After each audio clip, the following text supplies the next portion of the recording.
এক শিশুর প্রশ্নে যমরাজও নীরব হয়ে গিয়েছিলেন। চলুন আজ এই গল্পটা আপনাদের শোনাই। পুরাণে বলা হয়, একবার যমরাজ মৃত্যুর পর এক আত্মাকে তার সভায় নিয়ে আসেন।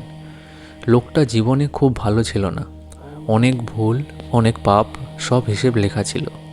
যমরাজ বললেন, তোমার পুণ্যের পাল্লা খুব হালকা। ঠিক তখনই লোকটার হাত ধরে এক ছোট্ট শিশু এগিয়ে এলো। শিশুটি কাঁপা গলায় বলল, আমি কিছু জানি না পাপ পুণ্য কী, কিন্তু আমি শুধু এটুকু জানি, এই মানুষটা আমায় কোনোদিন না খেয়ে থাকতে দেয়নি। যমরাজ থমকে গেলেন। শিশুটি আবার বলল, আপনি যদি তাকে শাস্তি দেন, তাহলে আমার শৈশবের সব ভালো স্মৃতি কি মিথ্যে হয়ে যাবে? সমস্ত সভা নীরব। যমরাজ তখন বললেন, পুরাণে লেখা আছে, একটি নিষ্পাপ হৃদয়ের অশ্রু হাজার যজ্ঞের থেকেও ভারী। সেই আত্মাকে মুক্তি দেওয়া হলো। ভগবান শুধু কর্ম দেখেন না, তিনি দেখেন কার জীবনে আপনি আলো হয়েছিলেন।